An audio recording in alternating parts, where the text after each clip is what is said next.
Hi guys, welcome back to the channel. So in today's video I'm going to be showing you how to save your own seeds. We all know guys that the price of the seeds, it's absolutely horrendous. I think sometimes this company are just deliberately just taking an advantage of people, but saving your own seeds, it's actually very easy. So I'm doing this video because I have had a lot of you asking me to show you how to do this, because again, some people do make it sound very complicated, and I think people genuinely just don't understand how easy it is to save your own seed.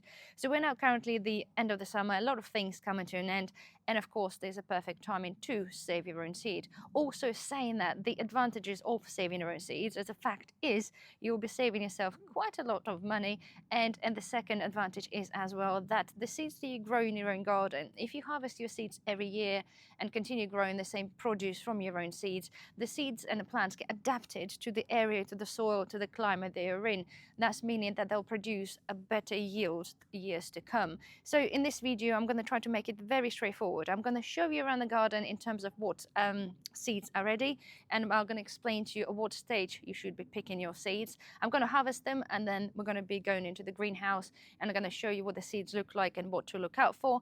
And then of course as well we're going to be harvesting some other things like the tomatoes, cucumbers and peppers, and we're going to go inside because the procedure of harvesting those seeds is slightly different. So guys, without further ado, let me turn the camera around and let's go.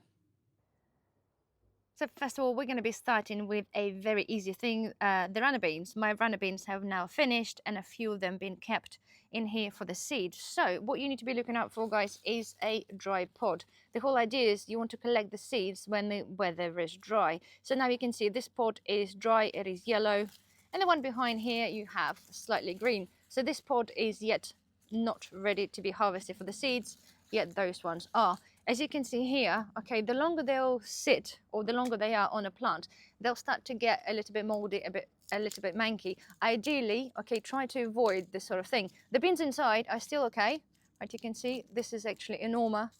They're really good, but try not to get them to the stage where they're started to go a bit moldy. Try to harvest them when they're nice and bright.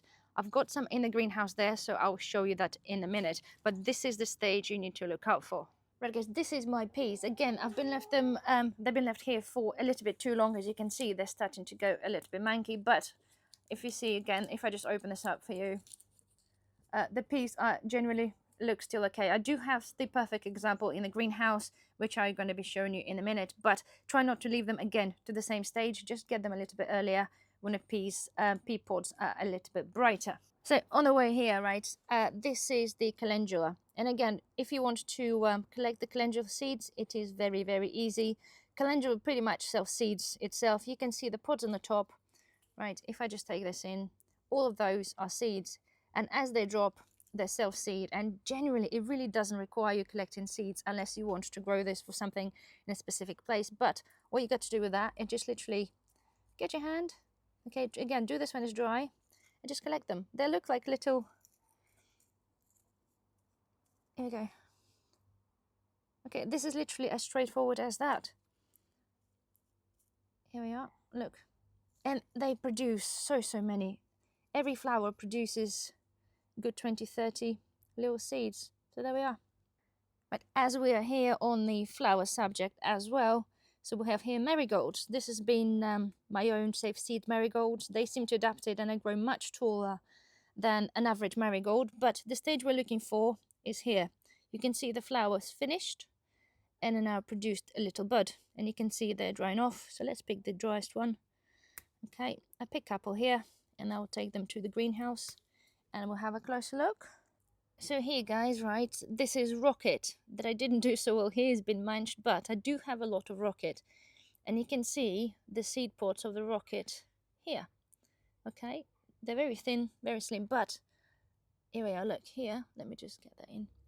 This is a perfect example of, oh, pulled up the whole plant for you. Let's take this inside the greenhouse again and I'll show you that as well. So this was my Russian red kale. You can see how many seed pods are there just from one plant. It is absolutely crazy. So again, okay, let me pick some of them and we'll have a look at them closer. Right, so this is the radish seed pods. They're not quite ready yet. You can see they're still green. still kind of getting themselves ready, but as they get older, they get a bit more yellower and they'll get a little bit more dry. I'll just get one in just to show you the example. Hopefully they give you a rough idea. So there we are, we'll take them in. See, this is my big rocket. You can see we've got loads of flowers in there, but again, you can see all those little seed pods, okay, just starting to appear. They'll take a little while still, but as we already have an example, we're going to have a look at that one. So right guys, we're now in the greenhouse. So this is the pods I have collected earlier to show you. So give you a better example, right? So this is the peas, guys, okay? So this is really the perfect stage you want to collect your peas. I've let mine sit in the greenhouse for a couple of days because if it is a little bit damp, you know, the weeks do go on sometimes when it's continuously raining. Just let them dry a little bit. But this is the perfect example. And it's super simple. All you got to do, you open it up and you can have your little peas inside the little pot. Look, they're absolutely perfect. I'll show you another one. There we are. They were the petit pois, I believe. They did really, really well. And you can see, okay, each pod will produce you a good few little seeds. See? Don't worry if they are slightly different shape or shade, in fact, as well. Here they are, look. So this is how easy is this to collect your little pea seeds. Just honestly, don't leave them to go too dark. Don't leave them too late, but as easy as that. Right, beans. Let's have a look at the bean pods. They're gone dark because they've sat here in the greenhouse, but okay, this is actually broad beans. So here we are, or flower bean, whatever you call it. Again, they just pop out super, super easy. It's all dry. Different ones. Obviously, you can eat them if that's what you want them for, but we're eating some, and the rest are now for the seeds. Here we are. As easy as that. And now let's have a look at some runner beans. Okay, they've still gone a bit manky inside, but they're absolutely fine. There we go. Look at that colour. They are just beautiful. The same as with them, you can obviously consume them if you wanted them. Just make sure they are dry.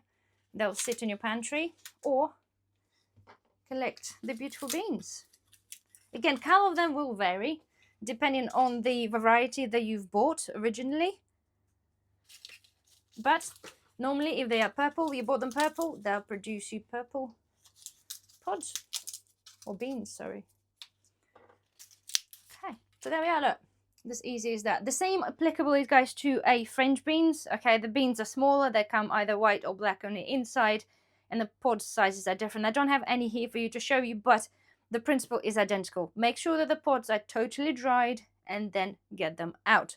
So now, right, close up of, again, the calendula seeds. Okay, there we are. This is what you're looking forward to. They really don't require anything but just collect them when they're dried out. And so, right, now the marigold seeds, okay? Marigolds are really expensive if you to buy them as a baby plants from the nursery or from the supermarket, but again, couldn't be easier. So this is a plant. All you have to do is just take those little bits off. Look at that. If I open this up this way, you can just pull them out. Look how many seeds just one flower gave you. Okay, they're like a little darts. The whole idea is when you seed them, or if they're naturally self-seed, they just go in the ground like this, sit on the surface and just germinate. But there we are, look. They're kind of really funky looking seeds, but they are absolutely amazing. And it's literally super simple. Look at that. Tons and tons of seeds inside. There we are. So that's that. Right, so rocket. I showed you. So green pods are not ready. You'll actually find a lot of the things you grow will produce certain pods that look the same, especially a specific family of plants. But here on the top, like I showed you, right, they're really delicate, but look at those baby seeds. So you just collect them like that, look. You can see them there. The way I found it works good for collecting those is if you let them pretty much get to the stage where they are pretty much open, take a paper bag, put them upside down, just break them up and shake them, and then generally it will just fall out in the bag. because they are really fiddly. They are really, really small. And you sometimes end up losing more. You go, look, losing more than you're getting. But there is tons and tons of seeds. See, they're not quite ready yet. They're not brown. But it's tons and tons of seeds. Let's get another one. Right. So there's one I actually got growing in the greenhouse. Again, I just pulled it out. They all came off. But literally, look, when they are ready, okay, you pull this out and they just come off. So hopefully, guys, you get the idea. So now radish, as I said, the radish ones are not ready, but so this is what the radish pod looks like. Okay, that could be bigger, that could be smaller, depending on just the flower. So all we have to wait for is for them to go brown as well. And the way to find out if you're sure if they're ready or not, when it's ready, when you pick it up and you shake it, you can hear the seeds there rattling like in the paper bag. So at the moment, there's no sound there and they're not ready. But if I just give you an idea, open it up. Okay, so the seeds are green inside. Right, you can see that. But when that matures, I said that for you to check this, just rattle them in. And if they rattle inside, that means they're ready to harvest. Do the same way. Open up the pod and they'll just come out. So now, guys, without further ado, let's go and get a pepper, a tomato, and a cucumber. And go inside and I'll show you how to deal with them. So, guys, cucumbers, right? You never harvest the cucumber seeds when the cucumber is still green. You have to let it sit and ripen on the vine until it's bright orange. So let's get him out. Okay, so that's a cucumber. I've got another one here that's been, well, it's actually already came off the stem by itself, but it is bright orange, so that's ready. So we're going to pick one of the dwarf peppers. Okay, I've got the big pepper or slightly bigger pepper inside, and I do have a tomato inside to show you. So let's go in the kitchen. So now let's have a look at the peppers, because they are in fact actually one of the easiest. So I've got two different varieties of peppers.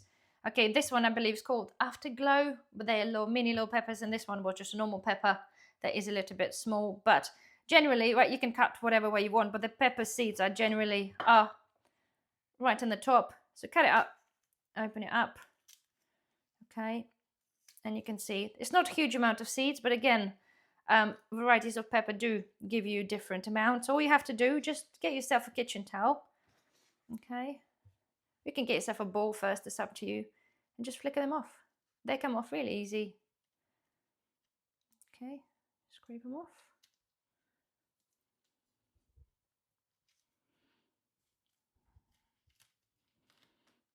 Okay, here we are. So that's, you can see there, some of them are not going to be viable, like little black ones there. Chances are not going to grow, but once you've collected few of the peppers, you've got yourself a nice selection. So have a look at the Afterglow, see how many seeds are there. See, they're actually bigger seeds for a smaller pepper. Or look like it anyway.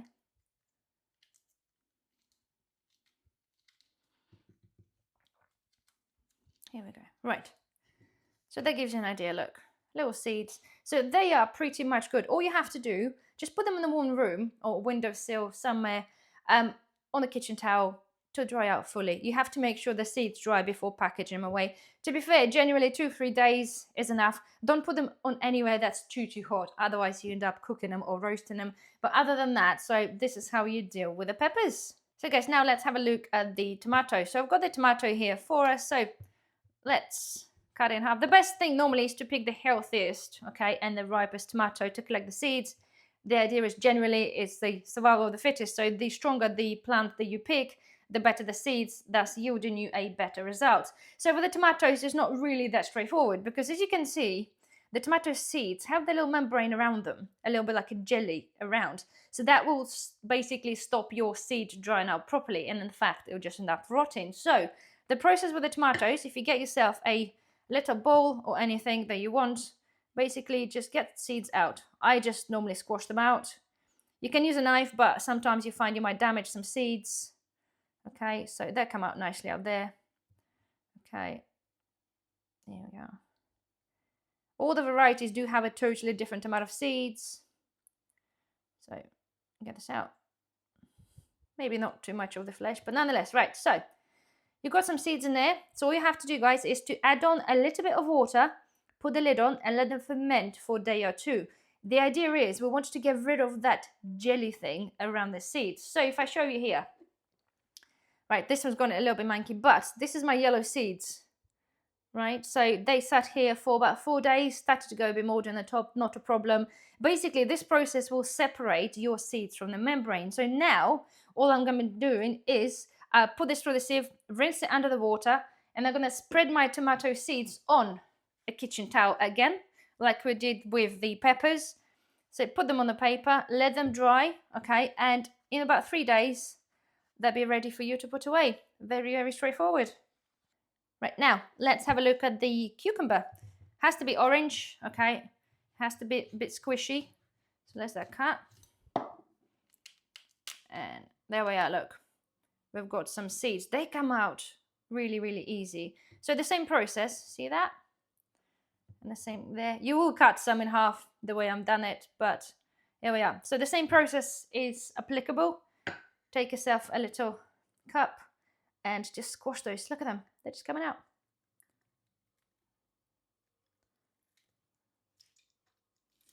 There's loads of seeds inside. There you go, that's one half. See, all out. And do the same here.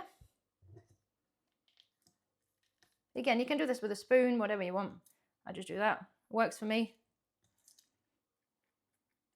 Again, the same thing. Look, if I just pick one up, hopefully get to see. It does have a membrane around that. See it? This is basically what protects the seed whilst it's inside your cucumber or tomato. So, and there we are. This is our batch of cucumbers. The same thing. Put a little bit of water on top. Let it sit for 2-3 days. Rinse them thoroughly. Okay, the membrane will come off really, really easy. And then you do the same. You put this on your kitchen towel.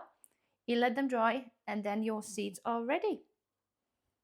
So guys, this was as simple as that. And you pretty much can do the same thing with every vegetable. All you have to do is wait for the vegetable to go to flower, and then wait for the seed pod to be developed, let the seed pod dry, and then collect your seeds. Of course, apart from the tomatoes and cucumbers, and sometimes pumpkins will require the extra steps. Next thing is, after you have collected and dry your seeds, all you got to do is just put them in a little paper bag, put the date and of course the variety of the vegetable that you've grown, and seal this up and put this for next year. To be fair, quite often when I'm really, really busy, I'll just have this paper towel here. I'll just write on the towel what it is, fold it over and put this in my plastic tub. Quite often I forget to repackage them, but they're doing absolutely fine. Provided you do keep them in the moist-free environment in the dark, the cooler the better. They'll last you for a very, very long time. So there we are, guys. I hope you have found this video helpful. It is very much straight to the point. No fancy video editing. It's just there. I've just shown you where I currently have. I will show you more in terms of like a lettuce currently growing. It's still not quite gone to seed. The same is currently happening with the beetroot, but the whole process is absolutely the same for majority of the vegetables. So there we are. I do hope, guys, you have found this helpful. If you do, please don't forget, thumbs up, subscribe if you're not a subscriber, and I shall see you in the next video. Bye-bye.